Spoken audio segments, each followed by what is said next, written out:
Listo. Listo, excelente. Muy bien.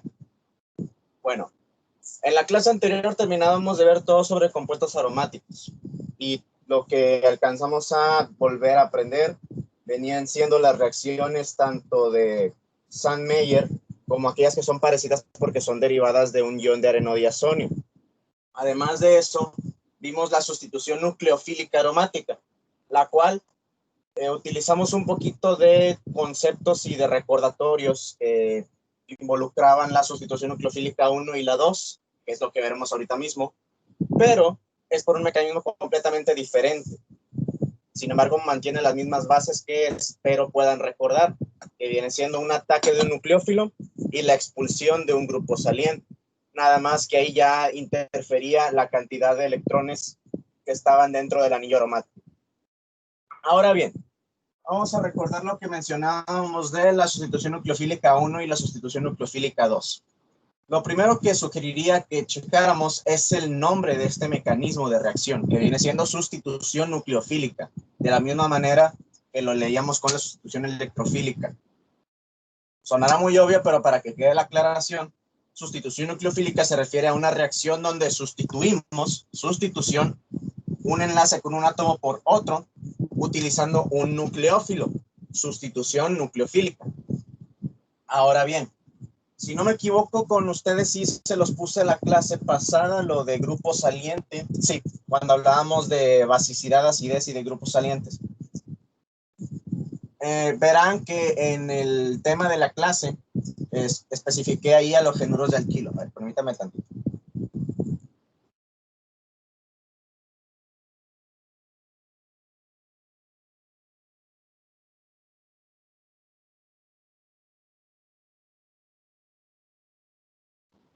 Listo.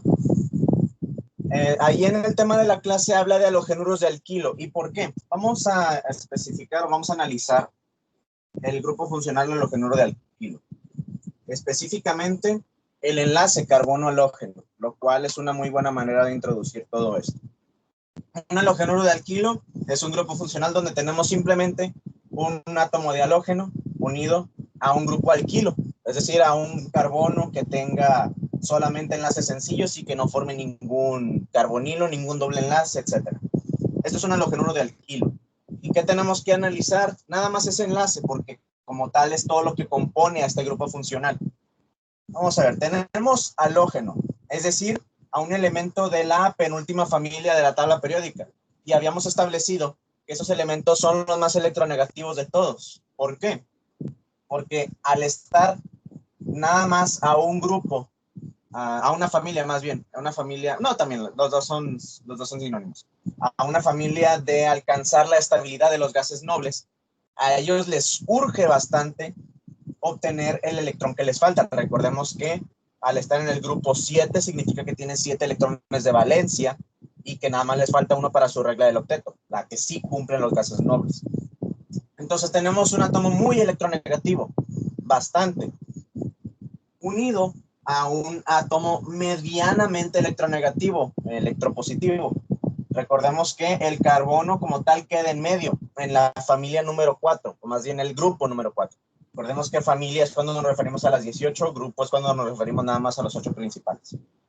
Está en el grupo número 4, precisamente en medio del 1 y el 8, lo que significa que no es ni muy electropositivo ni muy electronegativo. Si no me equivoco, el carbono tiene una electronegatividad de aproximadamente 2.0 o 2.2 aproximadamente, en una escala del 0.4 al 4, que es desde el francio hasta el cesio. Muy bien, entonces está en medio. No es ni muy electropositivo ni muy electronegativo, así que él tiende a compartir electrones en vez de quitarlos o donarlos.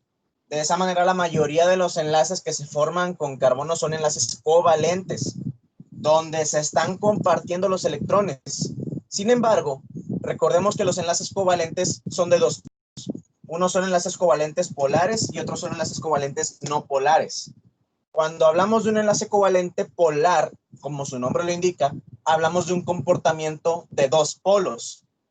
Un enlace covalente no polar podríamos decir que es el enlace covalente ideal, como el enlace de un carbono y un hidrógeno.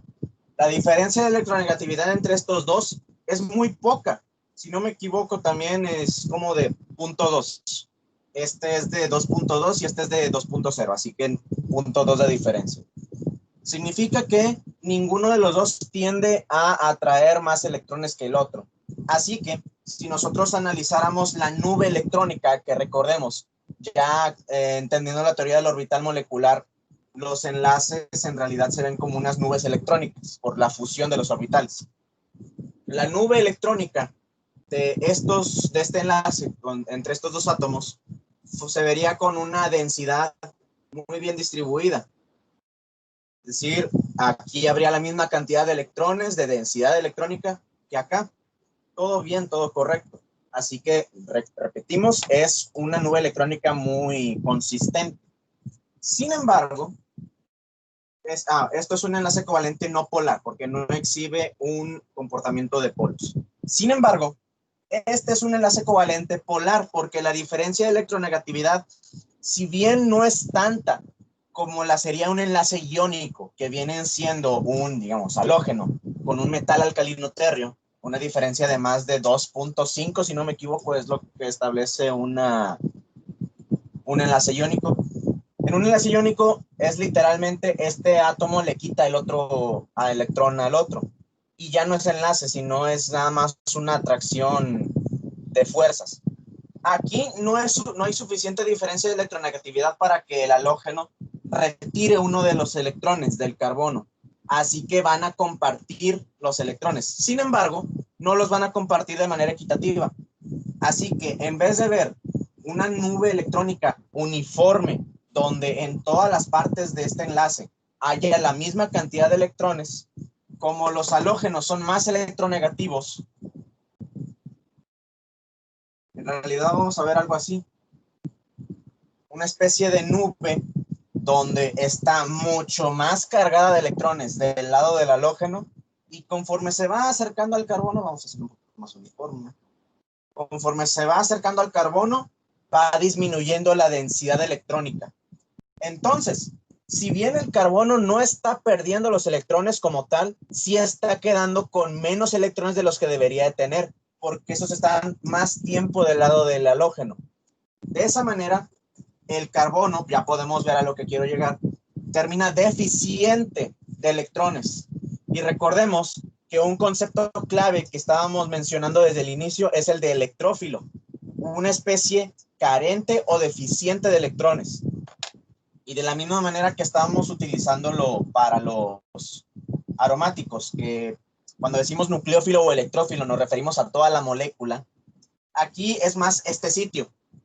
Nada más este sitio presenta características de electrófilo. Así que este carbono de un halogenuro de alquilo es un sitio electrofílico, porque actúa como electrófilo. Y un sitio electrofílico, por lo tanto, puede ser atacado por un nucleófilo. Y ahora sí. ¿Qué sucede cuando un halogenuro de alquilo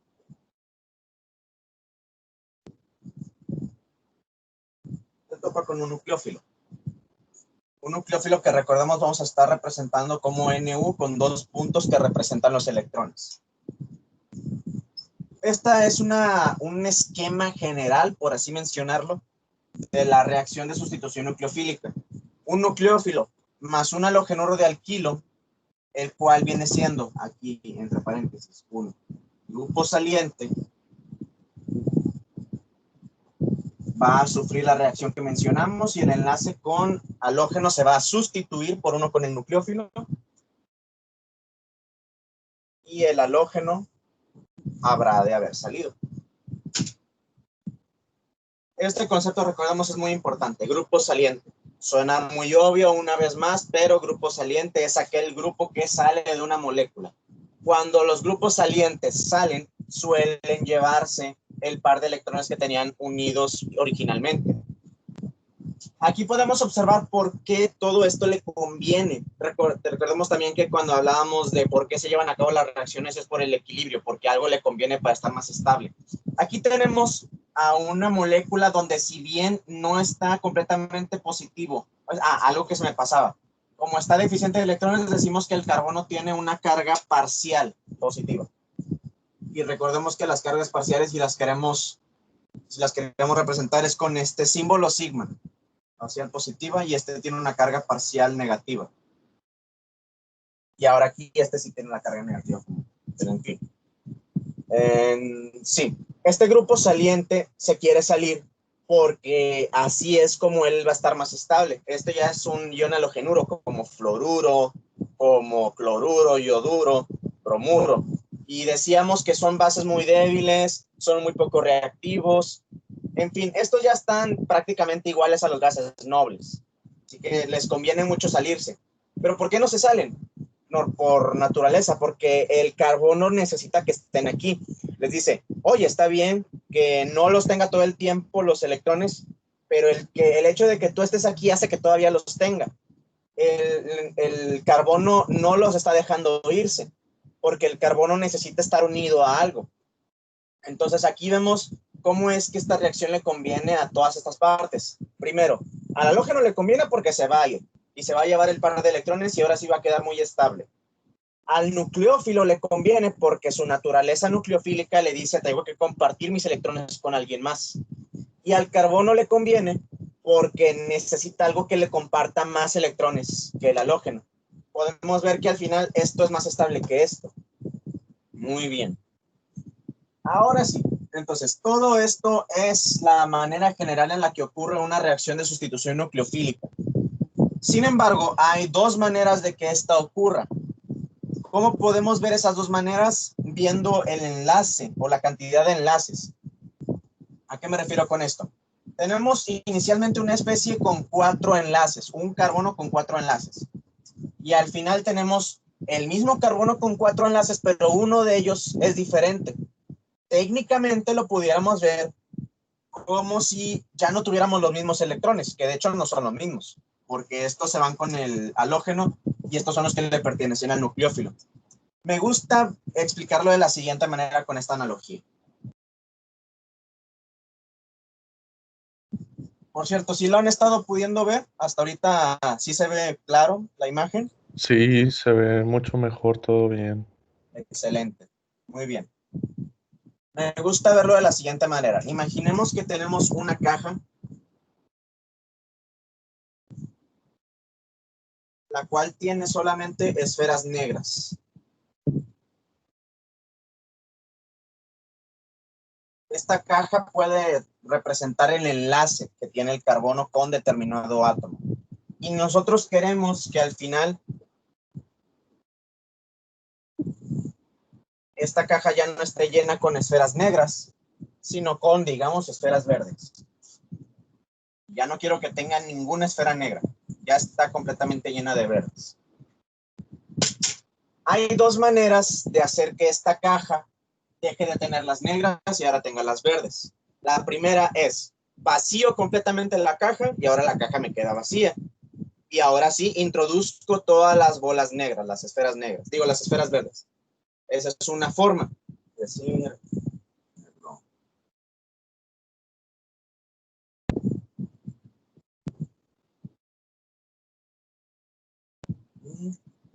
ahí está vacía ya.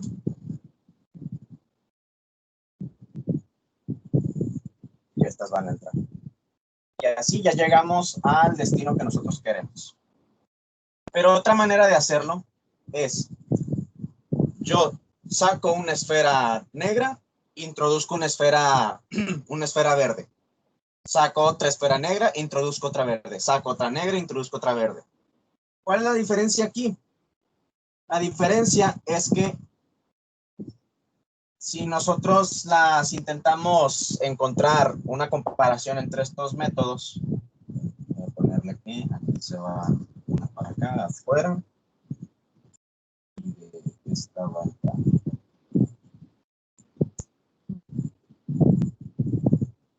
Esto de acá lo podríamos decir que tiene dos etapas. La primera etapa es quitar todas las esferas negras y la segunda etapa es introducir todas las esferas verdes. Son dos etapas completamente separadas. y en algún momento la caja queda completamente vacía. Esta de acá podemos verla como si nada más fuera el mismo proceso, una y otra vez, porque estoy siguiendo un patrón. Saco, introduzco otra. Saco, introduzco otra. Y por eso mismo la caja nunca queda vacía. Ahí tenemos dos diferencias claves. Esta ocurre en dos etapas y se queda un espacio vacío. Esta ocurre en una sola etapa y nunca queda un espacio vacío. Bueno, esas dos maneras son muy útiles porque son las dos maneras en las que ocurre una sustitución nucleofílica. En una, el grupo saliente se va, se lleva todos los electrones que estaba teniendo unidos al carbono y queda un espacio vacío. ¿Cómo diríamos espacio vacío? Es decir, una orbital sin electrones, un carbocatión. En una se va el grupo saliente con los electrones y se queda el carbocatión, primer paso.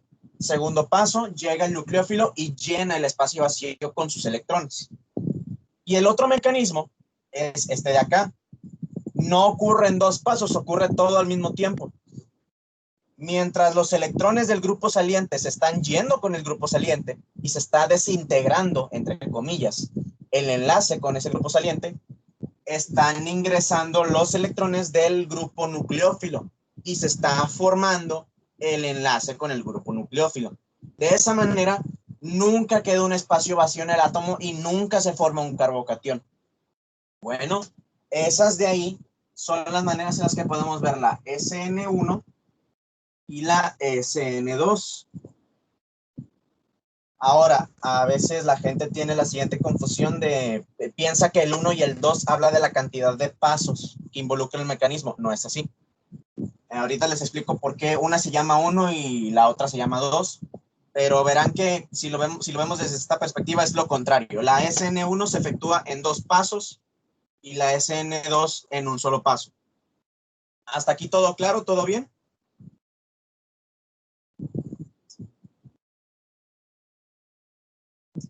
Todo bien. Muy bien. Pregun- ¿Sí? ¿Qué preguntaste, perdón? Que si todo estaba claro hasta ahorita, porque ya vamos a empezar a Sí, ver sí. las cosas con mecanismos. Sí, gracias. Excelente. Bueno, ahora sí. ¿Por qué se llaman SN1 y SN2? Eso en realidad se refiere a la cinética de la reacción. Y cuando hablo de cinética me refiero a la velocidad de la reacción. Como ahorita les ponía, la forma general de explicar una reacción de sustitución nucleofílica con halogenuro de alquilo es halogenuro de alquilo más nucleófilo me forma una nueva especie con el nucleófilo y el ion halogenuro. Pongan ustedes que si utilizamos las mismas concentraciones de estos dos en una reacción, se tarda media hora, no, una hora. Entonces ustedes tienen ahí ese dato. Si yo utilizo ambas concentraciones iguales, me tardo una hora en hacer la reacción. Ok, vamos a ver si las concentraciones de ambos son importantes. Y cuando decimos que sí son importantes, nos referimos a que si alteran la velocidad de la reacción.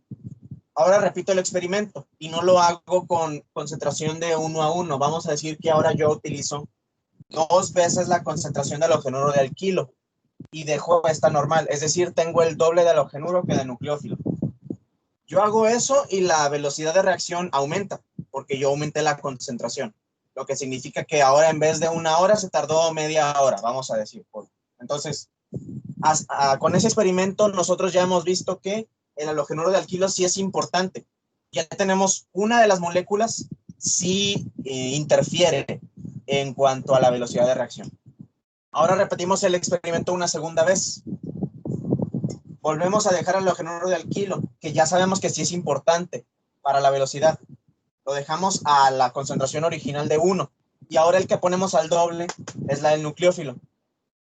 Si el nucleófilo también reduce la velocidad de reacción, aumenta la velocidad de reacción, y también te tardas media hora por utilizar el doble de nucleófilo, significa que tanto este como este son importantes a la hora de ver la cinética de la reacción. Como las dos moléculas son importantes para la cinética, se dice que es una reacción bimolecular. En la reacción SN2, otra de sus características, eso se los pueden preguntar en teoría, bueno, no se los pueden porque es algo que se supone que vieron el semestre pasado. Una característica es que la SN2, los dos reactivos importan. Si cambia la concentración de uno, cambia la velocidad. Si cambia la concentración del otro, cambia la velocidad también. En cambio, la SN1 es una reacción unimolecular porque nada más importa la velocidad, la concentración del halogénuro de alquilo. Por eso es 1 y 2. La SN1, si ustedes incrementan la velocidad la concentración del nucleófilo, no va a pasar nada, se va a seguir tardando 1 hora. Con mitad o con el doble de nucleófilo se va a seguir tardando 1 hora porque el que importa es este. Pero en fin, esas son otras cosas con las que la pueden recordar, pero probablemente van a intentar recordarla con los pasos, que es lo que ahorita vimos. En fin, entonces que quede eso claro. SN1 significa sustitución nucleofílica unimolecular o de primer grado. Y SN2 significa sustitución nucleofílica bimolecular o de segundo grado, por la cantidad de reactivos que importan en la velocidad de reacción.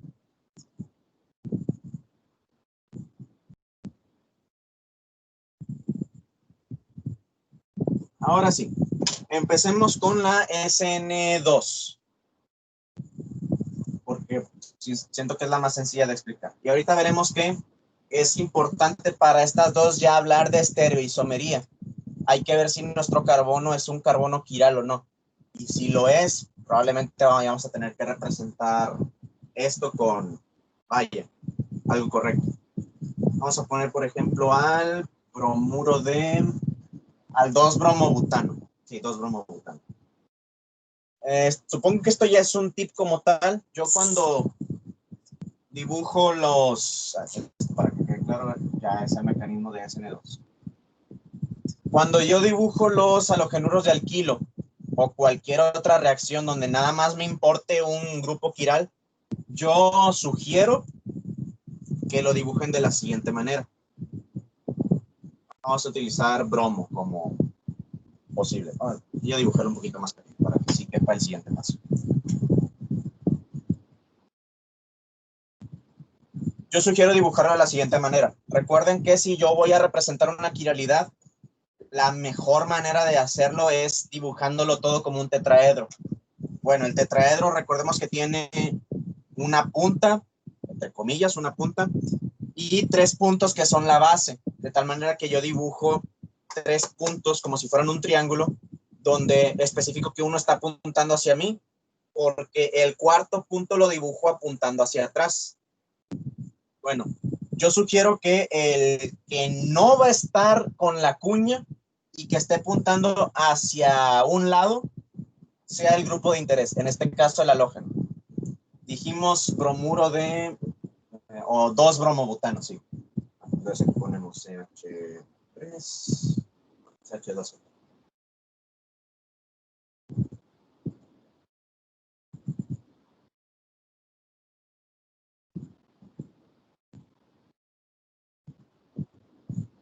A esto me refiero que aquí van a tener 3 puntos.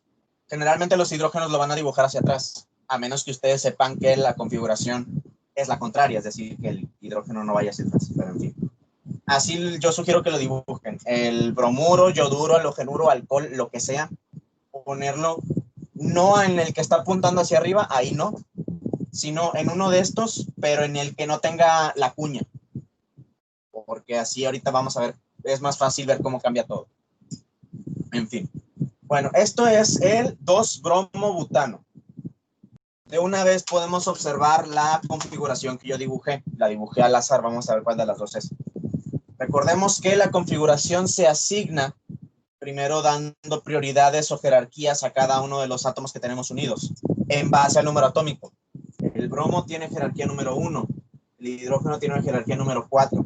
Entre estos dos, recordemos que como cuando tienen el mismo número atómico, me paso a cada uno de ellos y les hago el análisis por separado de los números atómicos que tienen unidos. Es decir, este carbono tiene 2 carbonos, Esos dos carbonos son iguales, 6 y 6. Bueno, me voy a cada uno de esos carbonos. Este carbono tiene 3 hidrógenos. Tiene, me gusta decirle, un set de números 1, 1, 1. Este de acá tiene un set de números de un carbono y 2 hidrógenos, 6, 1, 1. Así que este es el que gana, porque el 6 le gana al 1. 1, 2. Trazamos la flecha del 1 al 2. Vemos que va en el sentido opuesto a las manecillas del reloj y verificamos que el grupo de menor jerarquía esté apuntando hacia atrás. Si está apuntando hacia atrás, la flecha que yo dibujé es la correcta, así que este es el isómero S. Bueno. Ok. En la sustitución nucleofílica 2, ya dijimos que es la que ocurre en un solo paso, donde el grupo saliente se va a ir al mismo tiempo que el nucleófilo va a entrar. Ahora, como ya estamos hablando de algo que ocupa espacio en términos realistas, si este se va a ir, el nucleófilo, que también es una especie con alta carga negativa o alta carga de electrones, no puede llegar por acá, porque por aquí es donde se va a estar yendo este. Lo más lógico es que el nucleófilo llegue por el lado contrario. Y eso es algo muy importante, es lo que ocurre. El nucleófilo en el primer paso de la SN2, en el primer y único paso más bien de la SN2, ataca al carbono por el lado opuesto de donde está unido el átomo que se va a ir. Y también por eso sugiero ponerlo así, porque ahorita vamos a ver qué ocurre. Y yo dibujo de una vez que esto se va. Y técnicamente, así con ese único paso, todo listo. Pero para este caso y en algunas otras reacciones que veremos, otros mecanismos, es conveniente dibujar algo llamado estado de transición. Un estado de transición es una representación gráfica de algo que está ocurriendo en un mecanismo que como tal no es posible aislarlo ni siquiera hipotéticamente. ¿A qué me refiero con eso? Si nosotros dibujamos un carbocatión, es algo que sí puede existir, es decir, un carbono al que le falta un enlace.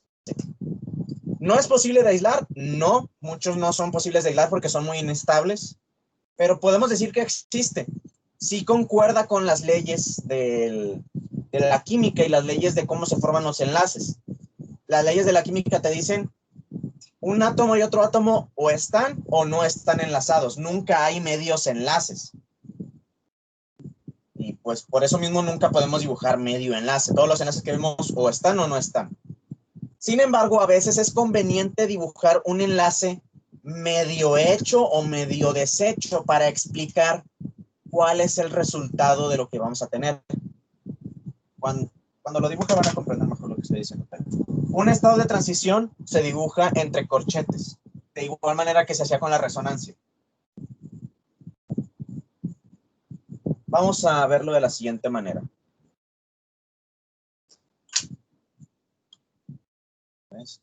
Este y este. Ok, espero no causarme una autoartritis iniciando esta demostración, pero bueno. Vamos a ver esto como si fuera nuestro átomo de carbono. Espero que lo estén viendo bien. Tenemos aquí, este es el bromo. No, mejor pongo el bromo con rojo. De hecho, este es el bromo, el color rojo. Vamos a tratar este color negro como si fuera el metilo. No, el etilo, más bien el etilo. Luego el etilo va a ser este de aquí. Ya lo estamos viendo como si fuera una especie de, se dice, de triángulo, la base del tetraedro. Y hacia atrás ya vamos a tener el color azul, que espero que más o menos se pueda ver. Esto de aquí es un tetraedro con mucha imaginación, es un tetraedro. Pero podemos ver las posiciones normales de lo que tenemos originalmente. Les decía, este que va a ser el nucleófilo va a entrar por el lado opuesto. El nucleófilo es una especie con una carga negativa o una carga de electrones muy alta.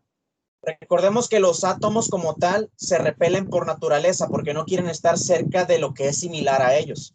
¿Y qué es similar a ellos? Cosas que tienen electrones. Así que cuando el nucleófilo intenta introducirse por el lado opuesto, se va a encontrar con repulsión de parte de estos dos átomos que son el verde y el azul. Es decir, digamos en este caso el metilo y el hidrógeno. ¿Por qué? Porque ellos también tienen electrones.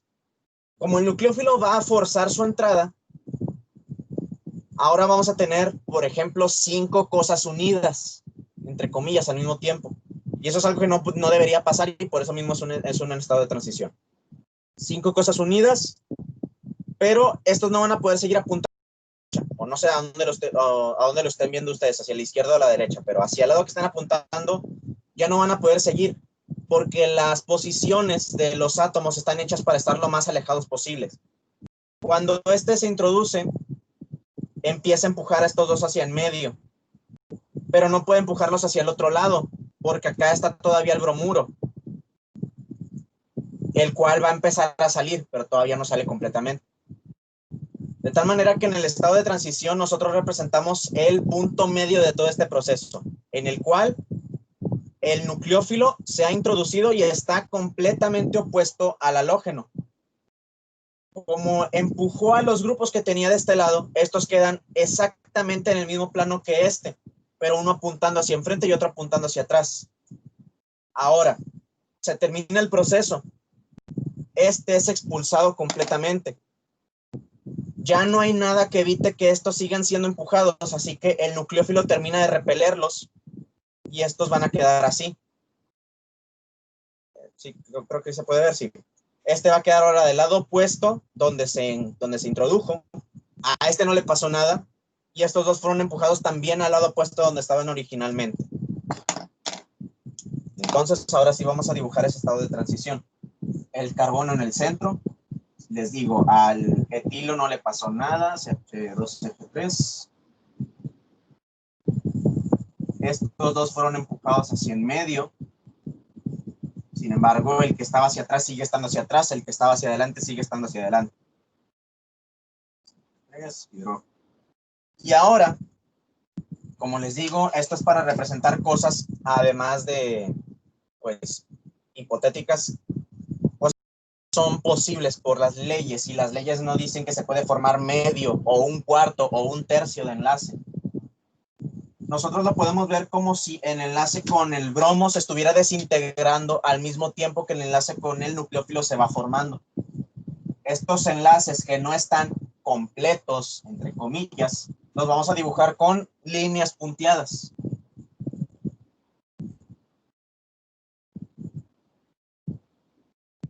Y este es mi estado de transición. Un estado de transición pentavalente, porque, entre comillas, una vez más, el carbono está unido a 5 átomos al mismo tiempo. Eso es un pecado. Hacer 5 átomos con carbono no, es un súper error. Pero es un estado de transición. Y nosotros mismos estamos diciendo, este no es un enlace como tal, es medio enlace o un cuarto. Técnicamente, mientras este se va desintegrando, este se va formando, es como si tuviéramos 100% de carbono bromuro al inicio y luego va perdiendo un porcentaje, va ganando un porcentaje este. Ahora tenemos 99% de este enlace, 1% de este. Y así se van, más o menos. O sea, pienso que es una manera muy buena de explicarlo. Y como les decía, ahora sí que ya pasó todo ese proceso. Estos dos átomos que estaban apuntando hacia abajo en el mismo plano que el etilo son terminados de ser empujados hacia acá. CH2, F3. El etilo le sigue igual. Tengo ahora el nucleófilo aquí.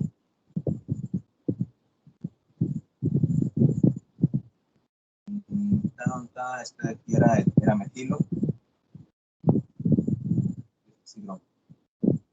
¿Por qué es importante ver esto? Porque ahora, si yo asigno la configuración a esta nueva especie, el nucleófilo en general viene siendo el de mayor jerarquía en general. Así que este va a tener el número 1 y ya dijimos que este va a tener el número 2. El hidrógeno tiene el número 4 y el metilo tiene el número 3. Trazo flecha del 1 al 2. Va en el sentido de las manecillas del reloj y el hidrógeno sigue estando hacia atrás, así que sigue siendo la flecha correcta. Este es el isómero R. Y a eso voy. En una SN2 ocurre que la configuración original se cambia a la inversa. Si yo tengo el estereoisómero S, yo voy a tener el estereoisómero R. al final. ¿Ok? Muy bien. Y pues eso es prácticamente lo que pueden observar en una SN2. Ocurre en un solo paso, pero tiene un estado de transición característico, un estado de transición pentavalente. Es muy importante que dibujen el estado de transición para justificar lo que ocurrió aquí. Porque dices, ah, caray, yo empecé con S, ¿cómo terminé con R? Aquí está tu explicación. En un solo paso, S a R. Y antes de dudas o cualquier cosa, vamos a ver otras características. Le puse el marcador azul, aquí está. Ok, ¿qué podemos notar aquí? La SN2, como desde el inicio el nucleófilo se ve impedido por el espacio que tiene que ocupar, que tiene que ir por el lado opuesto, podemos decir, o bueno, alguien que sea valiente, dígame, ¿una SN2 se va a llevar a cabo más rápido, más fácil, con halogenuros de alquilo que tengan impedimento estérico o que tengan impedimento? Algún valiente que me diga si se va a llevar más rápido o más lento con impedimento estérico. Más lento con impedimento. Así es, se va a llevar más lento o como tal, en mejores términos, no se va a llevar a cabo bien, no va a ser de preferencia. Una SN2 va a preferir grupos o lugares con poco impedimento. Esos vienen siendo los halogenuros primarios y secundarios. Recordemos que un halogenuro de alquilo se puede...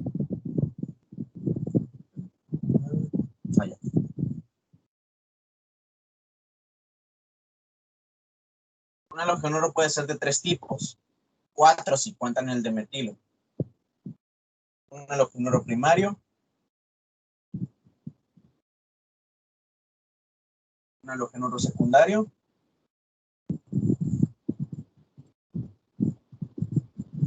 un halogenuro terciario, dependiendo de la cantidad de grupos alquilo que tenga unido el carbono donde está el halógeno. Bueno, la reactividad para una SN2 va en este orden. La SN2 es más reactiva para primarios que para secundarios que para terciarios. Los terciarios, de hecho, ahorita que veremos, no reaccionan por SN2, casi nunca. Muy bien. ¿Y qué otra cosa podemos ver? El nucleófilo técnicamente forzó todo este proceso. Se forzó en medio de un ambiente donde hay mucho, pues donde puede haber poco o mediano impedimento estérico. El carbono como tal nunca le pidió, podemos verlo de esa manera, nunca le pidió que entrara. Él entró y se introdujo aquí, sin necesidad del carbono. Y por último, el nucleófilo tenía la suficiente carga electrónica para poder empujar estos. Llegó, no solamente los empujó, sino que logró mantenerlos aquí porque era una fuerza suficientemente grande para empujar hasta este lado. Entonces, considerando eso, otra persona valiente, ¿el nucleófilo ustedes consideran que debería ser bueno o mal nucleófilo?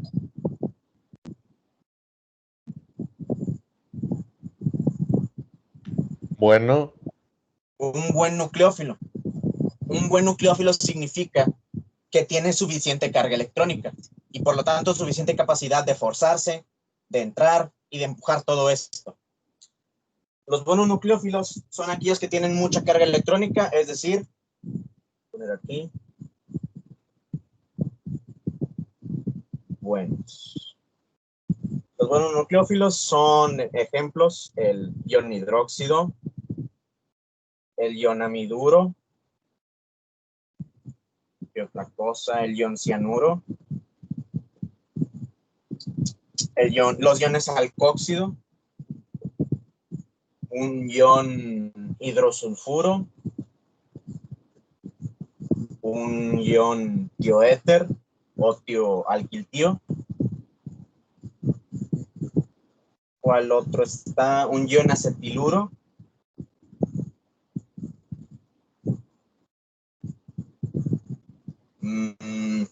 Un ion carboxilato.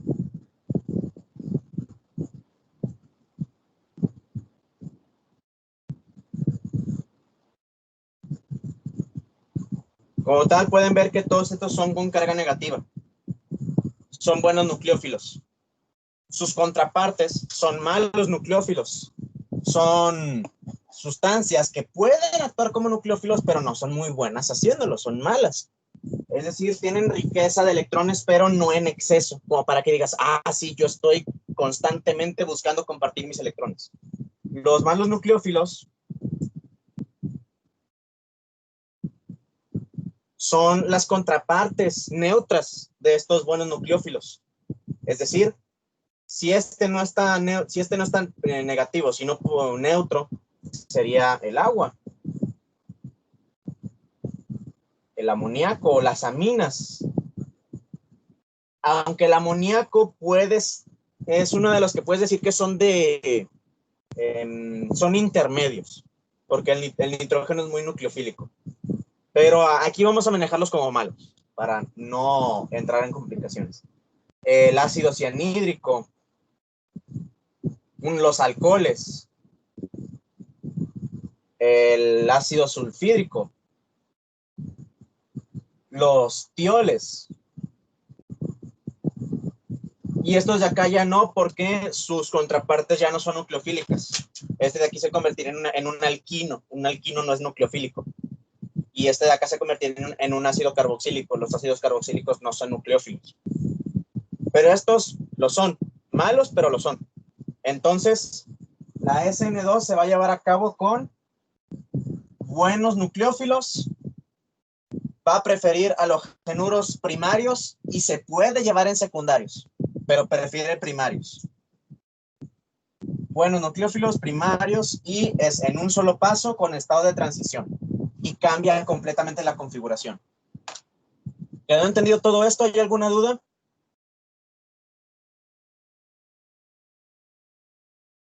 ¿Todo bien? Todo bien.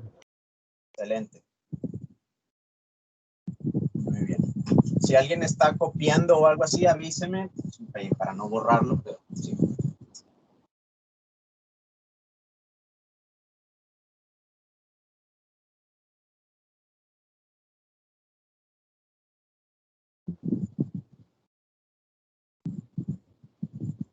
La SN1, ahora pasamos a esa.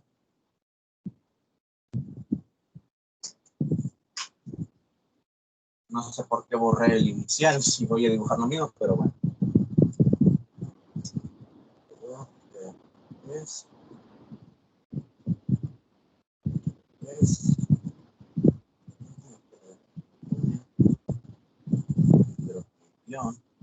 Ok. Ahora pasamos con la SN1. La SN1, dijimos, es aquella donde se vacía todo, toda la caja. Todo lo que yo tenía inicialmente se va, queda el espacio vacío y ahora lo que yo quiero llenar entra y ocupa ese espacio. Eso precisamente ocurre aquí. Primer paso, y es en dos pasos, dos etapas. Primer paso, el grupo saliente se va y se lleva el par de electrones. Y ya, eso es todo lo que ocurre en el primer paso. Como se va y se lleva los electrones, ¿qué va a ocurrir? Va a quedar el espacio vacío, el cual vamos a representar como un carbocatión.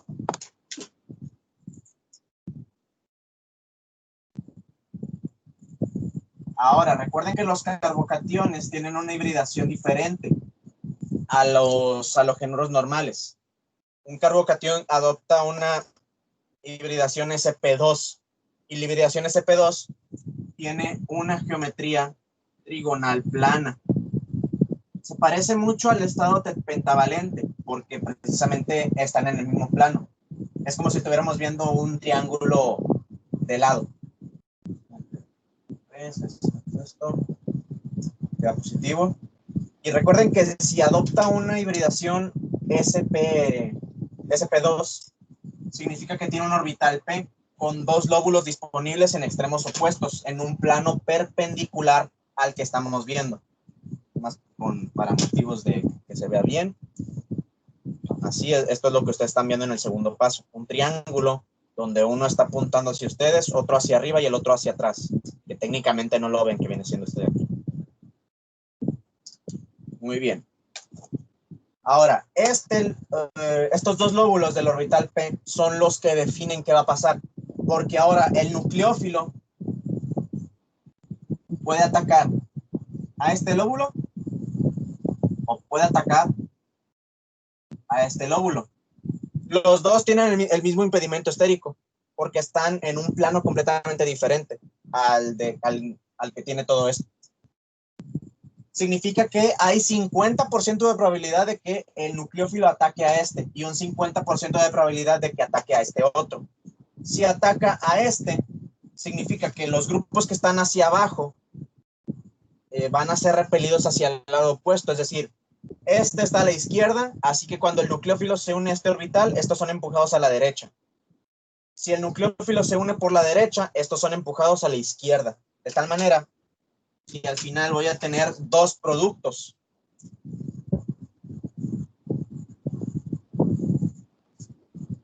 Primero dibujamos en el que ocurre el ataque por la izquierda.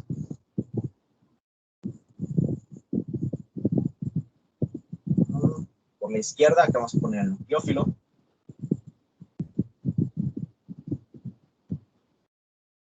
Y el metilo está hacia acá. Hacia acá, hacia acá. Ajá. Y ponemos también el que ocurre hacia la derecha.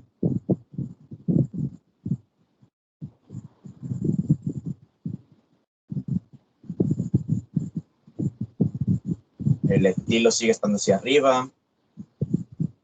El nucleófilo ataca por la derecha.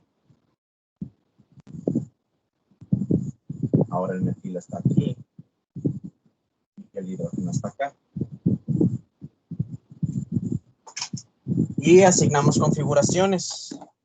Y como se imaginarán, ahora tenemos dos productos. Este va a ser prioridad número 1, número 1, número 2, número 2, 3, 3, 4, 4. Trazamos del 1 al 2, trazamos del 1 al 2.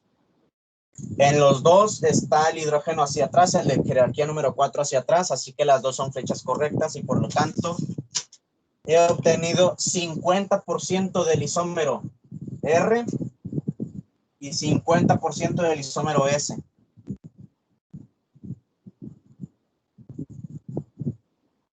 Esto se conoce como una mezcla racémica, una mezcla donde tengo igual cantidad del isómero R que del isómero S. ¿Okay? Pues sí, ese es el mecanismo SN1. Pocas palabras. Ahorita retomamos todas las características, pero antes vemos las de acá. En el orden de reactividad, a diferencia de la SN2, cuya característica principal o fundamental es que no haya suficiente impedimento para que sí pueda entrar al nucleófilo, el paso fundamental que define a una SN1 es este carbocatión. Entonces, entre más estable sea el carbocatión que se forme, más fácil se lleva la SN1. Y pues estos de acá, si se van y se van y se van, forman diferentes carbocationes. Este es un carbocatión terciario, secundario, primario. En ese caso, considerando que la SN1 se va a llevar a cabo mejor en aquellas que tengan más estabilidad en su carbocatión, ¿cuál de estos tres creen que sea el más reactivo para una SN1? ¿El primario, secundario o terciario? El primario, ¿no? ¿El primario es el más reactivo? El terciario. El terciario. Ojo. El más reactivo es el terciario porque el terciario me va a dar un carbocatión terciario. Y recordemos que los carbocationes, entre más grupos alquilo tengan, más estables son. ¿Por qué? Porque esto de aquí tiene una carga positiva, esto tiene una carga positiva y esto también tiene una carga positiva. Estas tres cargas positivas representan todas un estrés en el equilibrio, algo que no es deseado. Entonces, entre más se pueda disminuir esa carga, mejor. Y los grupos alquilo disminuyen la carga positiva porque son donadores de electrones por hiperconjugación, uno de los fenómenos que habíamos hablado cuando hablamos de donadores o abstractores de electrones, activadores y desactivadores. Pero sí, por hiperconjugación, estos tres donan electrones al carbono al que le faltan electrones, por lo tanto esta carga positiva es más estable que esta, y esta es más estable que esta. Como esta es más estable, es más fácil que se lleve a cabo el carbocatión, así que esta es más reactiva que el secundario, y este más que el terciario, que el primario. ¿Ya quedó más entendido? ¿Todo bien?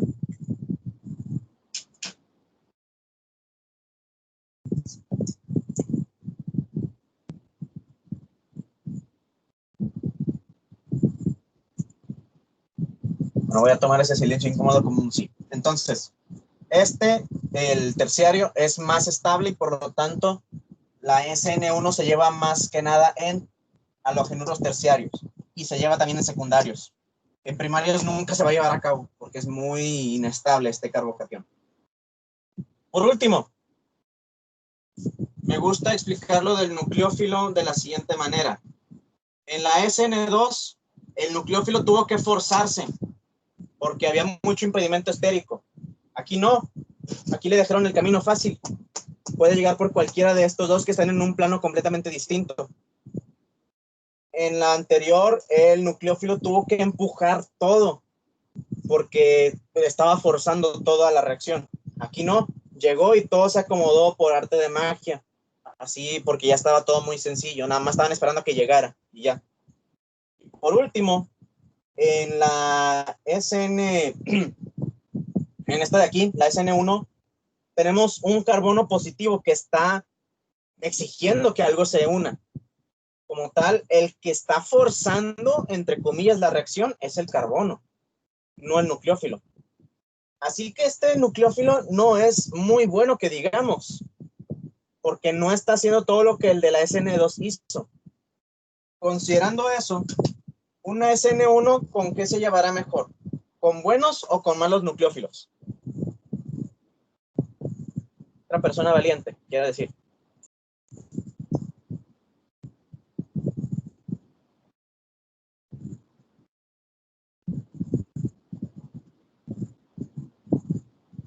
La SN1 Sí, la SN1.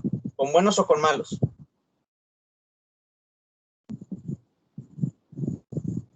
con malos. Con malos. Los malos necesitan que les dejen el camino libre, el camino fácil. Los malos empujan a medias, no empujan de un extremo a otro. Y los malos necesitan que les pidan que reaccionen. No son los que exigen la reacción. Podemos ver que entonces contrastan todos sus pasos. En conclusión, la SN1 se lleva a cabo en dos pasos, no en uno. No hay estado de transición. Se forma carbocatión y se obtiene una mezcla racémica, 50% S, 50% R. A diferencia de la SN2, esta es más reactiva en terciarios que en secundarios y en primarios, que es el orden exacto, el orden opuesto. Y en vez de buenos, va a hacerse con malos nucleófilos. Esa es la explicación de la SN1 y la SN2. ¿Hay alguna duda hasta aquí? Entonces, SN1 con malos, ¿verdad?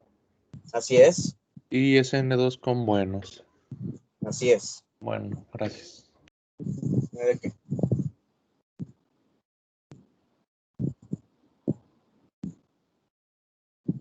Muy bien.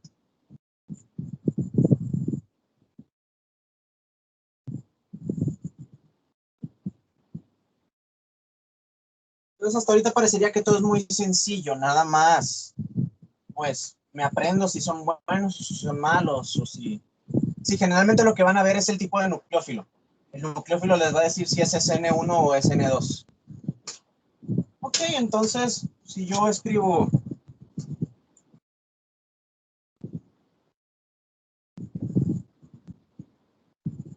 esto con mi agua,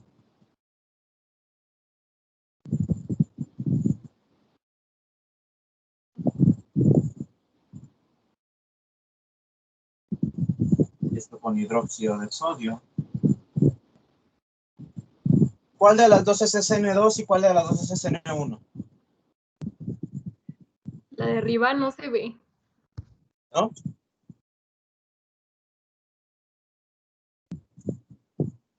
O sea, no se ve porque no La, se alcanza. la ¿Perdón? de arriba es SN1. La de arriba es SN1. Ujú. Sí, es SN1. Es 2-bromobutano con agua y se forma 2-butanol. Espero que no sea otra vez cosas del internet. Espero que no. No, está como fuera de cuadro.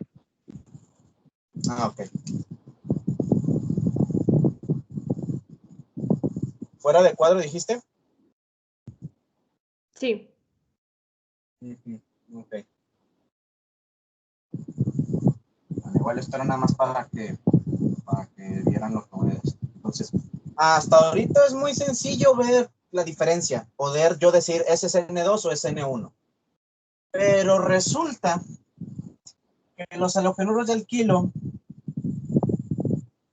no solamente sufren reacciones de eliminación, digo de sustitución, sino que también sufren reacciones de eliminación.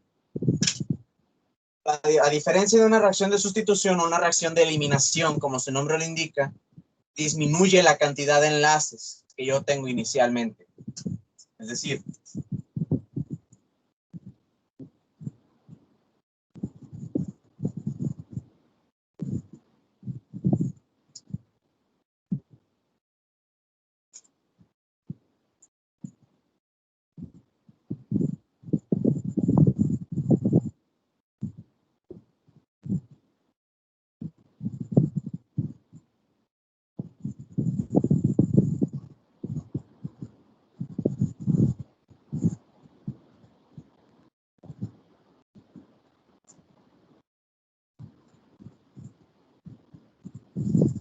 en una reacción de eliminación,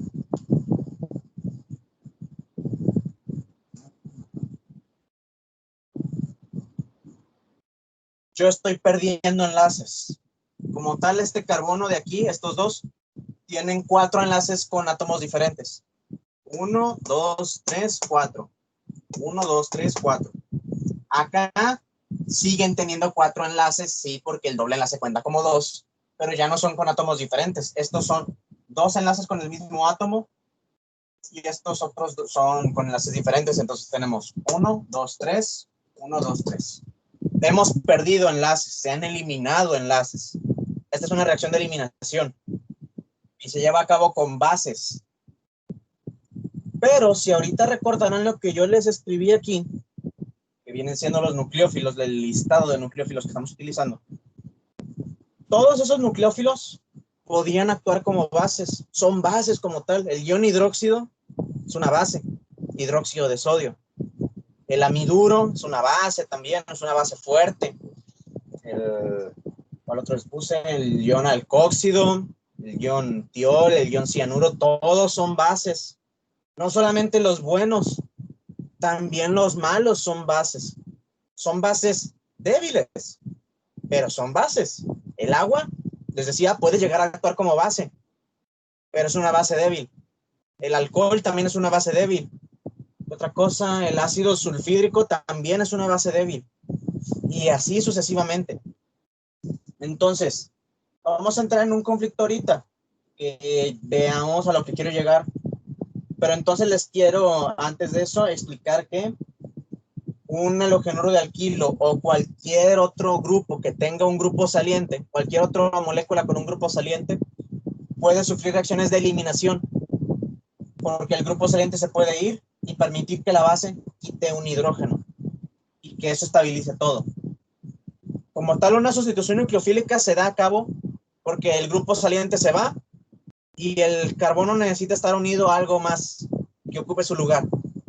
Bueno, ¿qué tal si en vez de que llegue algo a ocupar su lugar, le quites otra cosa para que lo que sobre, es decir, los electrones de aquí, estabilicen ese carbono y se forme el doble enlace? Aquí el carbono donde está originalmente el grupo saliente se estabiliza por un par de electrones y no por un nuevo átomo unido a él. Hay dos maneras de hacer esto.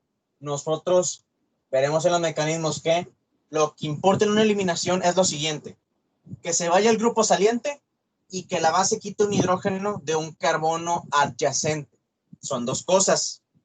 De la misma manera que la sustitución son dos cosas las que necesitamos: que se vaya el grupo saliente y que entre el nucleófilo. Entonces, la eliminación también tiene dos posibles mecanismos, la cual veremos que literalmente son iguales a la SN1 y SN2. La eliminación tiene E1 y E2. Y vamos a ver. Utilizaremos el mismo ejemplo, que viene siendo el bromobutano, el 2-bromobutano.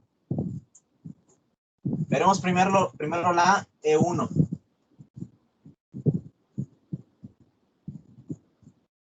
O no, la E2, la E2. De la misma manera que vimos primero la SN2. Y no es necesario que lo dibujen todo con cuñas o con guiones. Todo bien. Ok. El 2-bromobutano lleva a cabo la siguiente reacción. Si es en condiciones de tipo 2, yo me imaginaré que todo ocurre en un solo paso. Es decir, el grupo saliente se va al mismo tiempo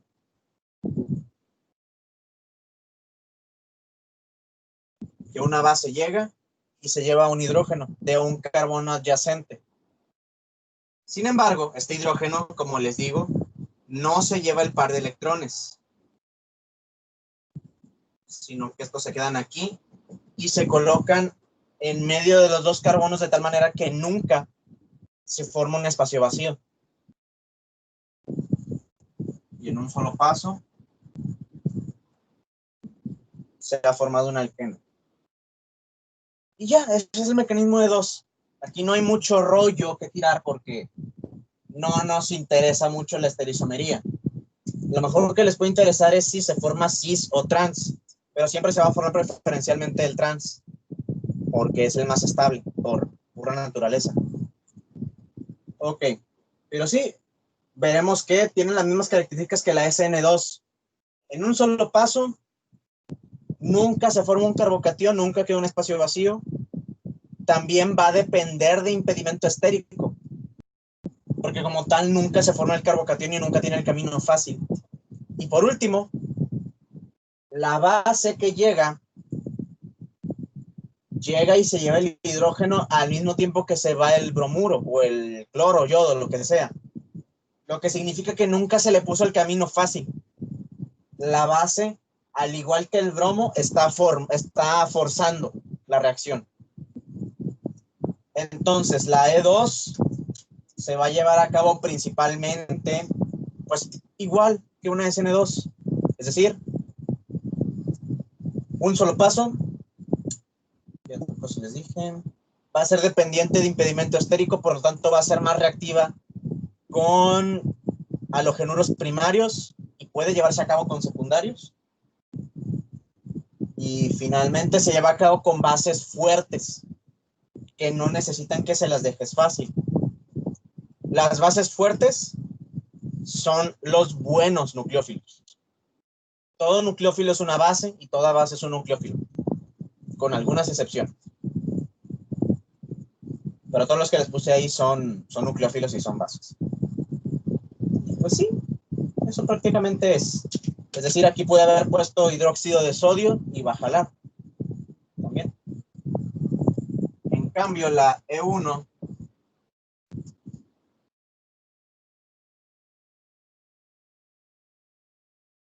va a ser igual a la SN1. Es decir, primer paso, el halogenuro se va y ya, queda el espacio vacío, el carbocatión. En el segundo paso, la base llega, se lleva el hidrógeno y el par de electrones se coloca y forma el doble enlace.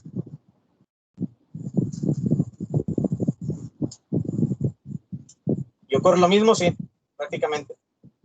De vuelta, observamos todas las diferencias. E1 es como la SN1. Primer paso, segundo paso, son 2 pasos. Se forma un carbocatión. La base necesitó que se formara el carbocatión para llegar. Le están poniendo el camino fácil. No es dependiente de impedimento estérico.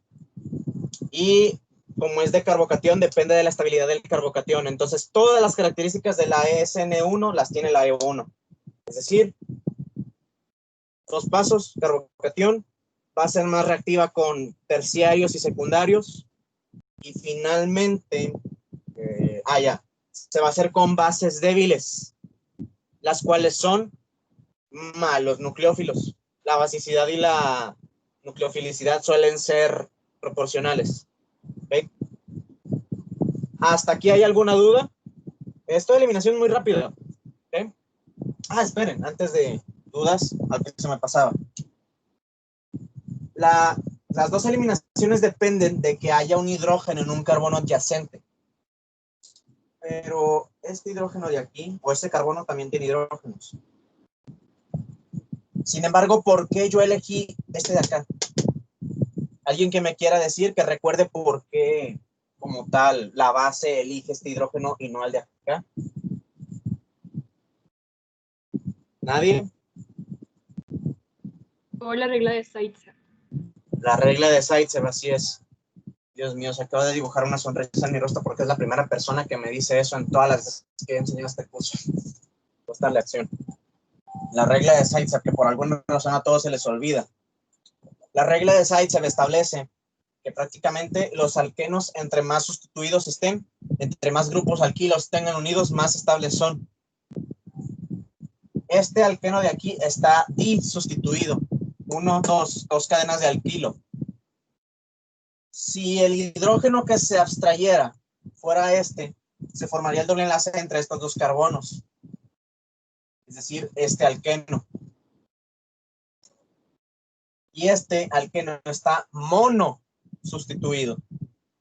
Por lo tanto, este está más sustituido que este es más estable, por lo tanto, se obtiene más que nada este alqueno.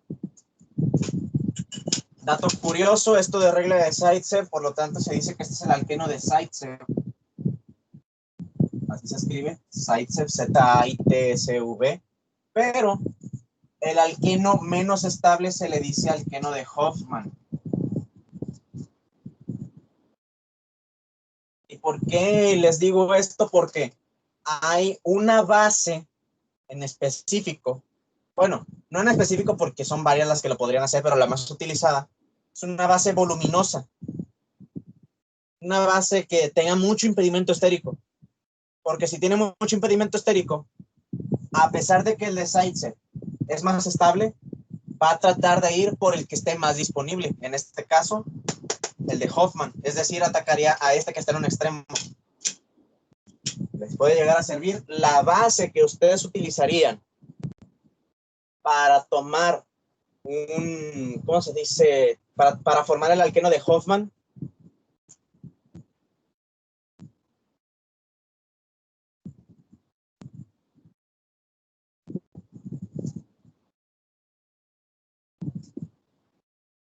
Es esta, terbutóxido de potasio. Esta base, aparte de utilizarse principalmente por esto, es porque por ser tan voluminosa no tiene carácter nucleofílico. En algunos casos se podría utilizar, en algunos casos, pero no suele usarse. Por ocupar mucho espacio, no suele tener facilidad para compartir o para unirse a la cadena, sino para llegar y quitar un hidrógeno, que es más disponible de hacer. Pero sí, terbutóxido de potasio, es decir, forma el alqueno de Hofmann. Ahora sí, ¿hay alguna duda hasta aquí? ¿Todo bien?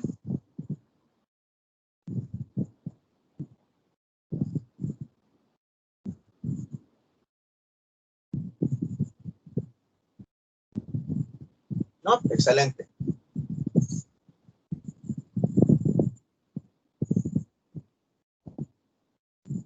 Y ahora sí, a lo que quiero llegar. Por eso mismo va a ocurrir un dilema a la hora de que nosotros digamos las reacciones de un halogenuro de alquilo, es decir,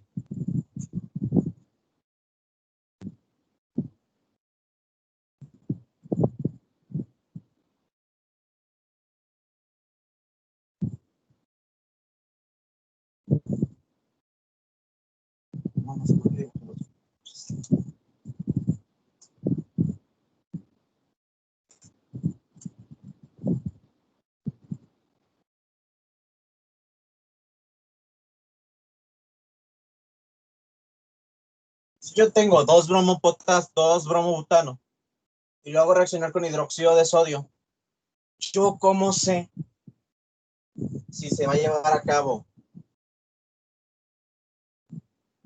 sustitución o si se va a llevar a cabo eliminación? Los dos mecanismos de reacción están en competencia y este es el tema que vamos a ver ahora. Competencia entre sustitución y eliminación. ¿Qué es lo que ocurre en estos casos? Hay que ver varios criterios. La siguiente es una guía. Si alguien tiene el libro de Yurkanis, literalmente les voy a decir lo mismo que dice el libro de Yurkanis. Así que lo pueden checar ahí, pero como tal, ahorita se los voy a decir. Lo explica bastante bien el libro de Yurkanis, el cómo diferenciar o cómo determinar si tal reacción va a ser eliminación o sustitución. Entonces vamos a ver lo siguiente. Para decidir o para determinar una vez más el mismo término. Para determinar si una reacción en un halogenuro de alquilo va a ser de sustitución o de eliminación, voy a seguir los siguientes pasos. El primer paso es ver si estoy en condiciones de tipo 1 o de tipo 2. ¿A qué me refiero con eso? Si tengo para SN1 o E2 o para SN1 o E1.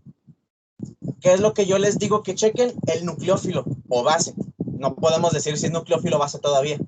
Nucleófilo, recuerden, es para sustitución, base es para eliminación. Bueno, pero vamos a ver la molécula que va a reaccionar con nuestra cadena orgánica. Si es buen nucleófilo o base fuerte, y antes de eso, aclaración. O sea, hay gente que sí dice nucleófilo fuerte y nucleófilo débil. Yo a veces todavía me confundo, por eso notarán que hago alguna pausa cuando voy a hablar de buenos o malos nucleófilos, pero el término correcto es buen o mal nucleófilo. Los que se dicen fuertes o débiles son las bases. Entonces, para que vayan mejorando su léxico como tal de reacciones, si van a hablar de nucleofilicidad, se dice buen o mal nucleófilo. Si van a hablar de basicidad, es fuerte o débil base. Muy bien. Entonces, condiciones de tipo 2 son aquellas donde tenemos buen nucleófilo o base fuerte. Eso va a ser lo primero que van a ver, si son condiciones de tipo 1 o de tipo 2. Y las de tipo 1 van a ser mal nucleófilo o base débil. Empecemos con las condiciones de tipo 2.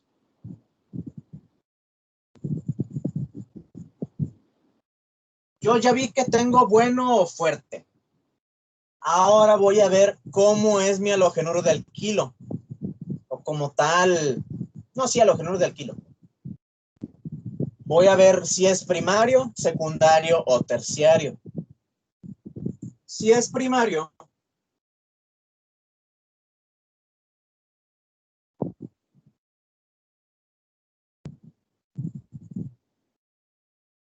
voy a observar lo siguiente.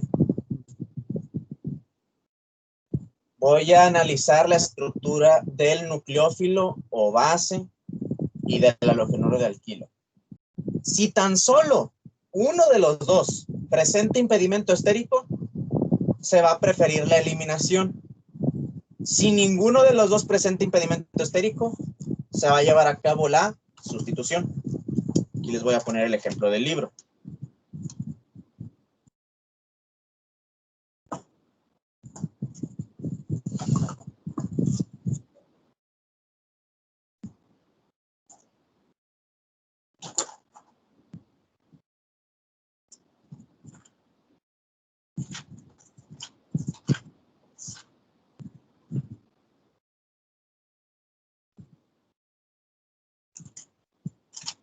Permítame, ya voy.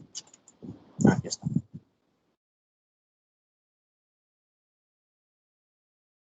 Sí.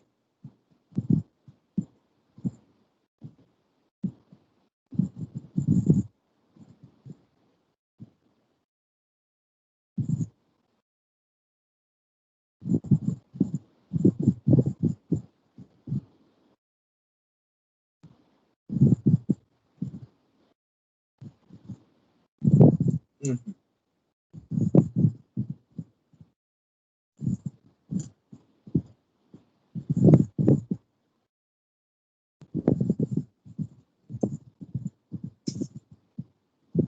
Bueno, en este caso vemos que ninguno de los dos tiene impedimento estérico. Este es 1-bromo-propano. Primario, no tiene nada de impedimento estérico. Y este es un ion metóxido. Ninguno de los dos tiene impedimento estérico, entonces se promueve la sustitución. Y pues este es el producto de sustitución. Sin embargo, no significa que no se forme nada de eliminación. En realidad, va a prevalecer. Decimos que prevalece. Los dos se van a formar, pero uno en mayores cantidades. Ahí menciona el libro que se forma en 90% y se forma en 10%. A nosotros el que nos interesa es el de sustitución, el producto principal. Entonces, ninguno de los dos tiene impedimento estérico, se lleva a cabo la reacción de sustitución principalmente. Y para motivos de simplicidad, en las siguientes reacciones ya nada más voy a dibujar el principal, pero, o sea, el producto más obtenido. Pero tengan en cuenta que no se obtiene 100% de sustitución o de eliminación. Nada más se obtiene más de uno que del otro. Pero sí, entonces, no hay impedimento en ninguno de los dos, prevalece la sustitución.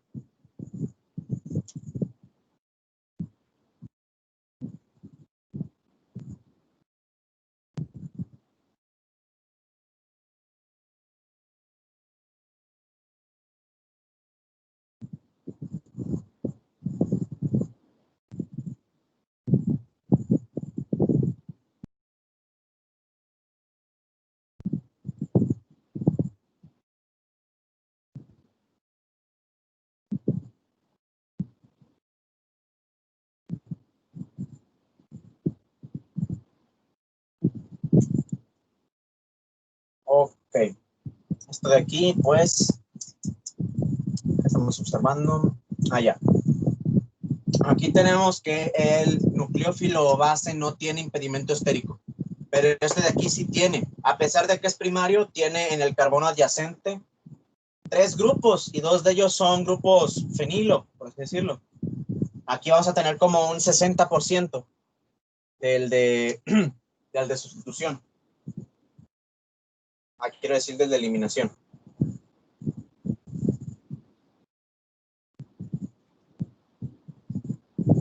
Y es más, ni siquiera es necesario que tenga todo esto. Con que nada más tenga 2 de estos, ya es de eliminación principal. Sus y eliminación. Ahora, ¿qué más? Y por último,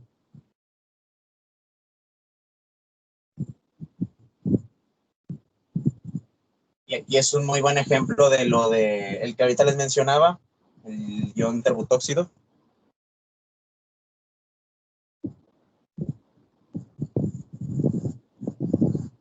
En este caso, pierde mucha nucleofilicidad porque está muy impedido estéricamente.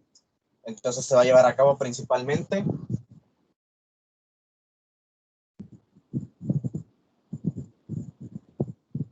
la eliminación. ¿Hasta aquí hay alguna duda? Esto es lo de primarios en condiciones de tipo 2. ¿Todo bien? Si los dos tuvieran impedimento estérico, ¿sería eliminación o sustitución? Sí, definitivamente. Si los dos tuvieran, si ya fuera con más razón. Así es. Y para que se dé principalmente el de sustitución, necesitas que tengas ninguno de los dos impedimentos estéricos.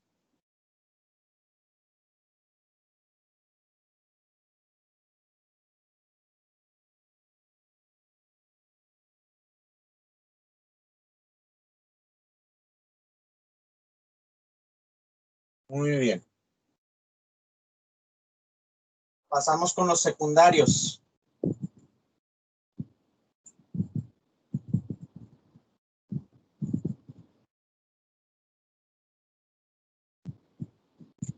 Y aquí es muy sencillo, porque nada más hay, bueno, hay dos criterios, pero al segundo casi nunca se le hace caso.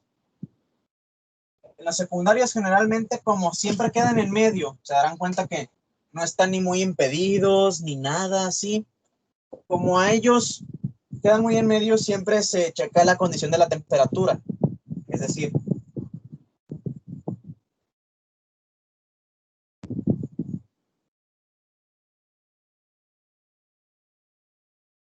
a temperaturas bajas, como 40 grados centígrados, se promueve la sustitución. Y a temperaturas altas,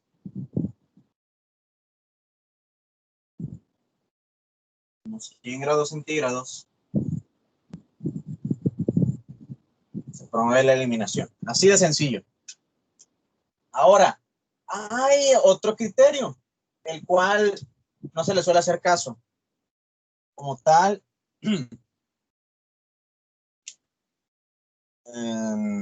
¿cómo decírselos? O sea,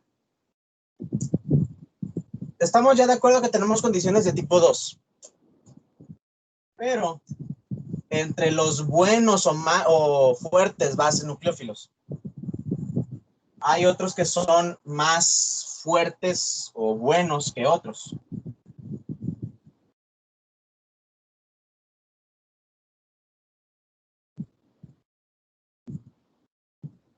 Si por alguna razón no se les especifica la temperatura, que es el principal criterio, ustedes lo que van a hacer es checar el nucleófilo o base.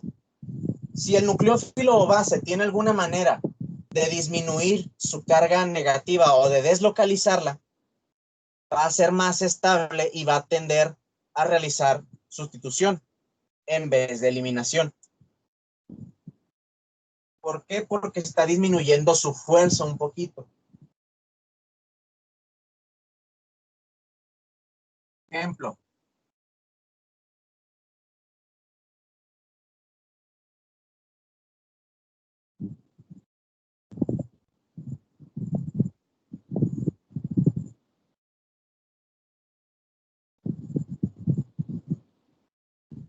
Si el bromuro, el 2-bromobutano, se hace reaccionar con hidróxido de sodio y no les especifica la temperatura, ven al ion hidróxido.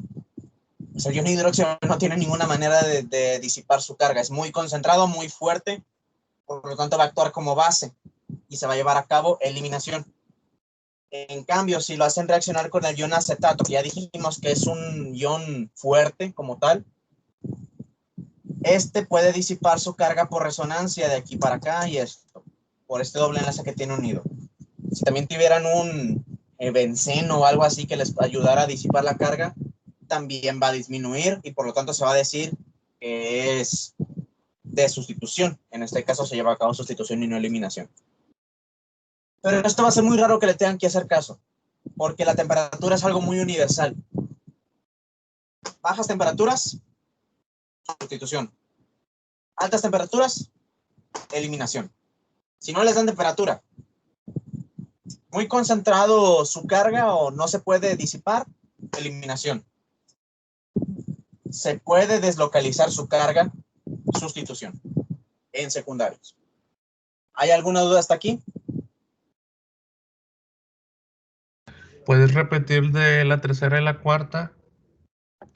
¿Cómo? ¿Estas?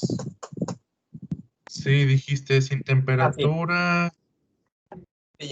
Ya quedó claro que la temperatura baja es sustitución, alta es eliminación. Si no te dan temperatura, tienes que ver a tu nucleófilo o base.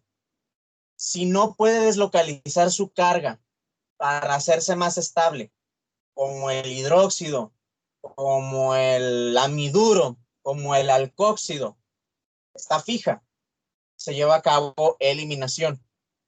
Si la carga se puede deslocalizar, como el acetato o cualquier ion carboxilato, hasta un ion fenóxido, de hecho, un benceno con un oxígeno negativo, se puede deslocalizar la carga hacia adentro.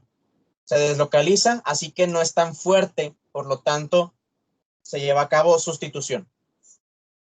¿Ok? Sí, gracias. Nada. Y por último, terciarios.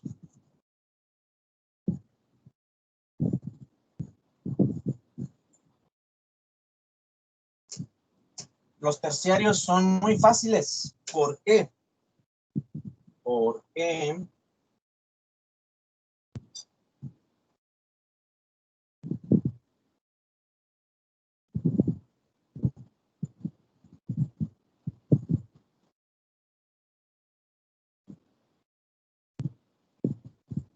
no llevan a cabo sustitución. Terciarios en condiciones de tipo 2, 100% eliminación.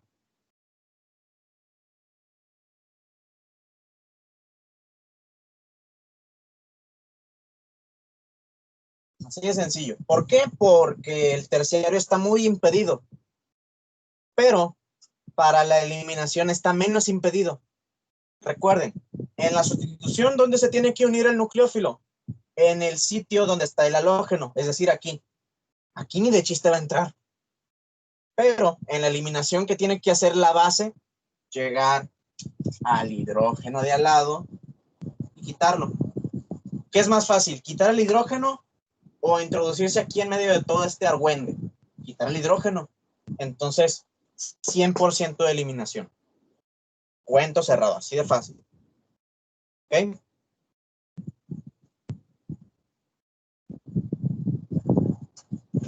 Las condiciones de tipo 1 son más sencillas todavía. Se pasan muy rápido. Primarios.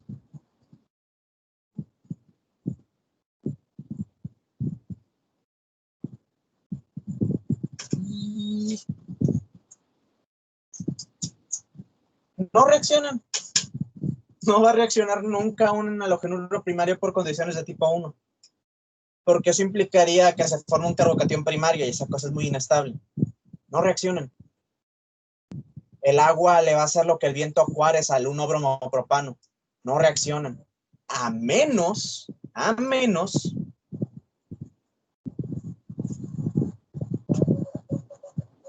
y eso es algo extra que no se les suele comentar.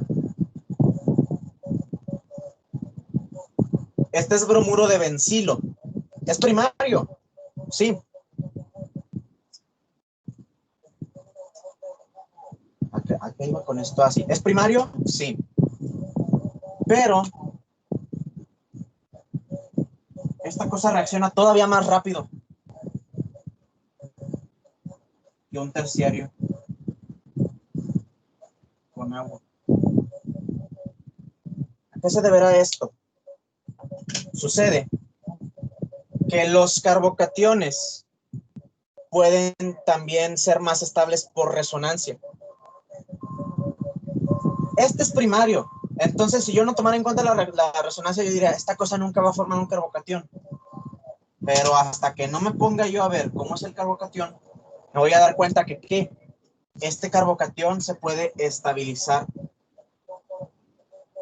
por resonancia. ¿Y qué dijimos? La resonancia es algo que te aumenta excesivamente mucho la estabilidad.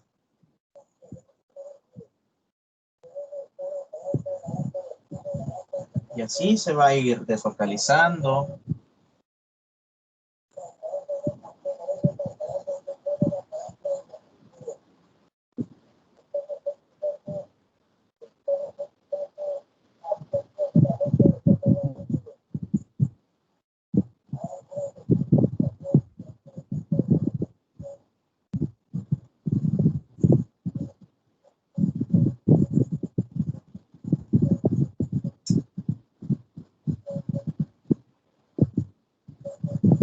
Y así, 4 formas resonantes.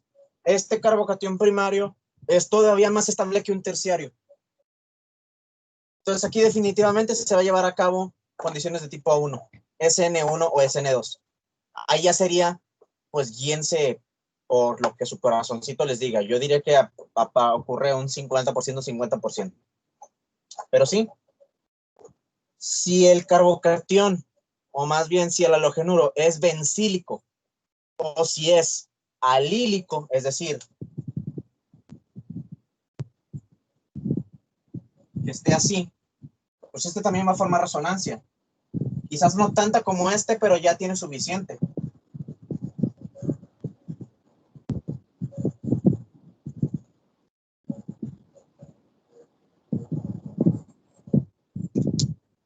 En fin. Así que ojo, si ustedes ven uno bencílico, yo les sugeriría que piensen que se va a llevar a cabo por condiciones de tipo 1, porque sí se va a poder llevar a cabo.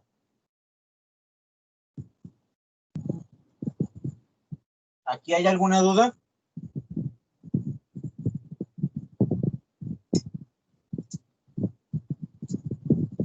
No, todo bien. Excelente. Si es de eliminación o de sustitución, ¿va a depender del nucleófilo? Que no tanto del nucleófilo, porque ya estamos diciendo que se va a llevar a cabo por tipo 1. Yo diría que ya dependería más de si es... ahí yo me guiaría por la temperatura, fíjate. Porque la temperatura, te digo, es muy universal. Ah, ok. Por la temperatura o también por el impedimento estérico, podría ser. Sí, podría ser. Si está muy impedido estéricamente, yo pensaría que sería por eliminación. Pero sí, prácticamente eso. Ahí ya requeriría de su creatividad, pero para que estén atentos a cosas así.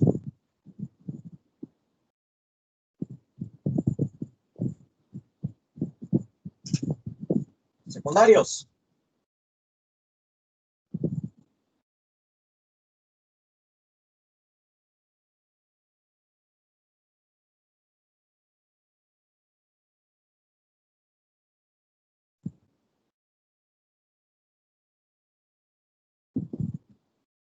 $50-50. Así de fácil, así de sencillo. Tiene la mitad de uno y la mitad de otro. Bye.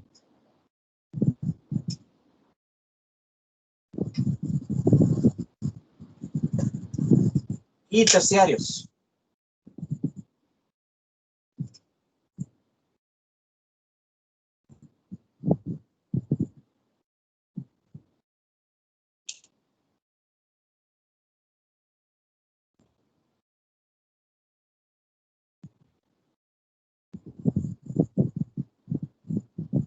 Los terciarios son lo contrario a los que ocurren en condiciones de tipo 2. Las de tipo 2 te dan principalmente reacciones de eliminación. Estos me dan principalmente reacciones de sustitución.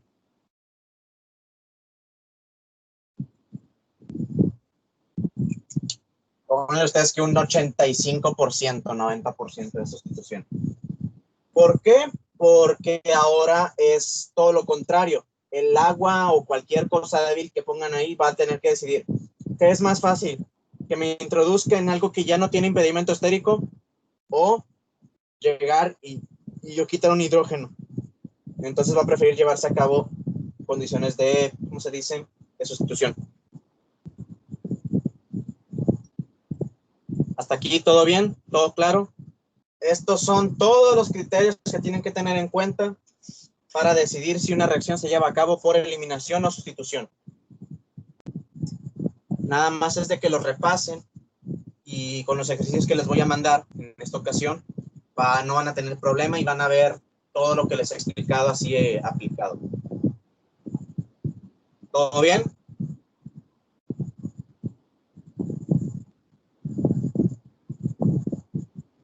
Esta última, ¿por qué fue de sustitución?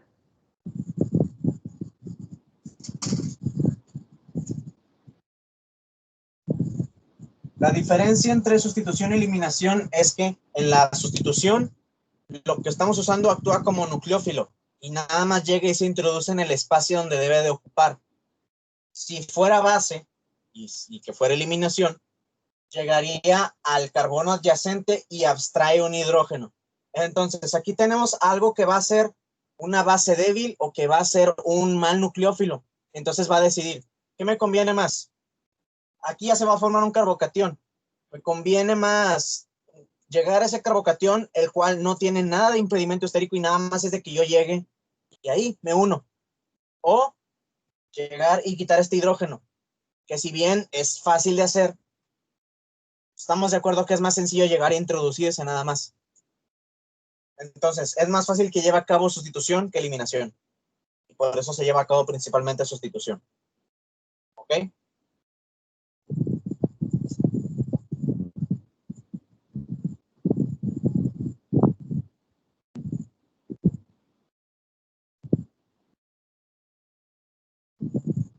¿Alguna otra duda, chicos?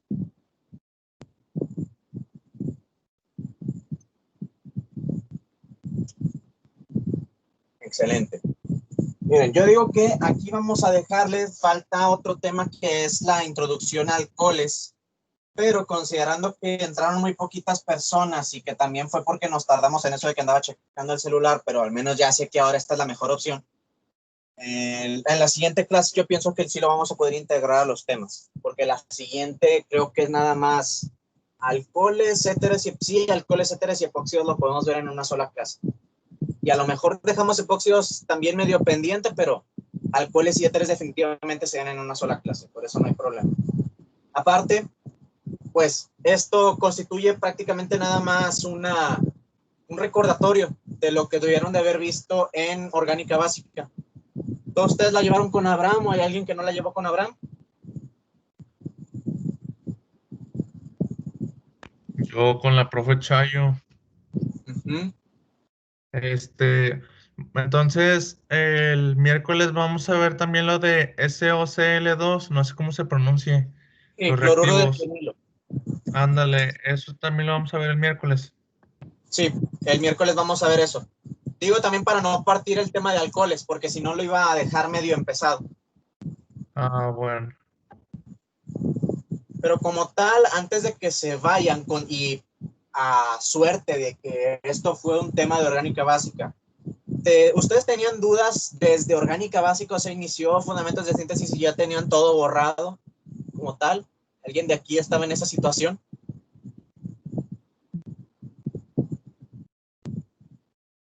De tal manera que le haya servido mucho esta clase, porque yo pienso que si entendiste orgánica básica, esta clase no fue necesaria, entre comillas.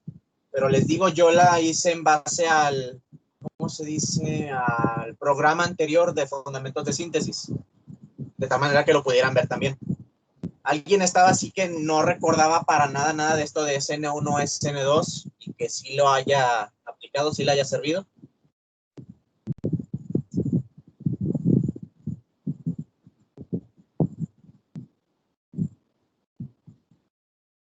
¿No? ¿Nadie? ¿Todo bien? No, vaya, excelente. Bueno, al menos entonces les quedó más claro, quiero pensar. Bueno, chicos, entonces vamos a dejarle hasta aquí por esta ocasión y yo les envío los ejercicios de halógenos reactivos. ¿Sí? Disculpa que te interrumpa. Estaba viendo que en tu planeación lo de la semana 3 es los temas que vamos a presentar en nuestro segundo parcial. ¿Crees que se podría hacer el cambio o no? ¿Todavía no presentan el segundo parcial? No, nosotros no. Entonces yo estaba viendo que lo de éster malónico, aminas y eso que tú viene en la planeación, te digo, va a venir en el segundo parcial, entonces nos sería mucho de ayuda, porque pues lo de la segunda semana, eso ya lo presentamos, fue en sí el primero, ¿verdad? Ya fíjate, es que yo había hecho la planeación de tal manera que, pues desgraciadamente no lo vi porque iniciamos, creo que tú has de ser el único grupo que no ha presentado el segundo parcial. ¿Alguien más de aquí no ha presentado segundo parcial? Yo soy del grupo de Willy. Ok. Bueno, o sea, ahí lo colocamos a votación. Espero que sí se pueda, porque entre más se puede ayudar a las personas que se inscribieron mejor. ¿Qué día presentan el segundo parcial? Creo que el lunes, ¿o cuándo es, Brisa? ¿Lunes o jueves? ¿Este lunes, o sea, mañana? No, de la otra semana. Ah, ok. Te digo que, o sea, si se pudiera hacer ese cambio, a mí me saldría mejor en el examen, ¿no? Por los consejos y todo que tú explicas, ¿verdad? Para identificación Claro. de las reacciones y eso. Ok. Lo voy a considerar. Espero que ahí nadie más tenga problema. Supongo que los demás no van a tener problema, porque me imagino que ya presentaron. De hecho, pues están presentando un poquito tarde el segundo parcial, pero porque según yo inicié el curso cuando ya todos habían terminado el segundo parcial. Pero bueno, no hay problema. Van a presentar desde aldehídos y cetonas, si no me equivoco, o nada más, o hasta dónde van a presentar.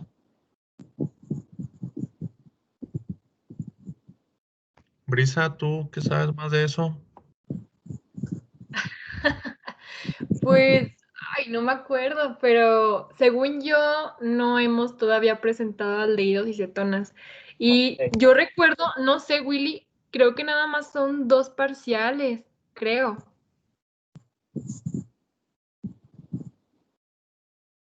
No, porque nos falta presentar aromáticos y nos falta el tercero. Ah, El ok. cual al menos ya se saben, ¿verdad?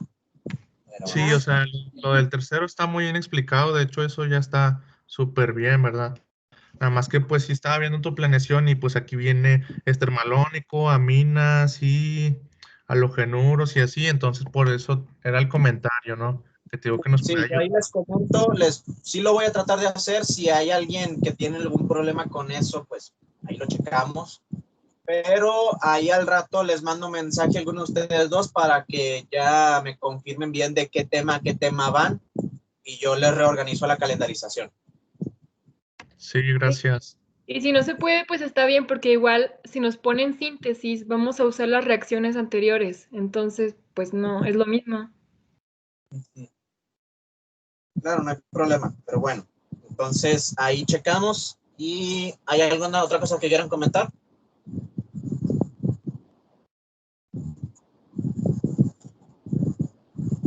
No, excelente, todo bien. Muy bueno, chicos, entonces disfruten lo que queda de su puente y nos vemos el jueves. Ahí ya empezaremos bien, sin problemas, y con un pizarrón que ya se va a ver bien. Excelente. Gracias a Bueno, ya todos. será. Nos vemos, chicos.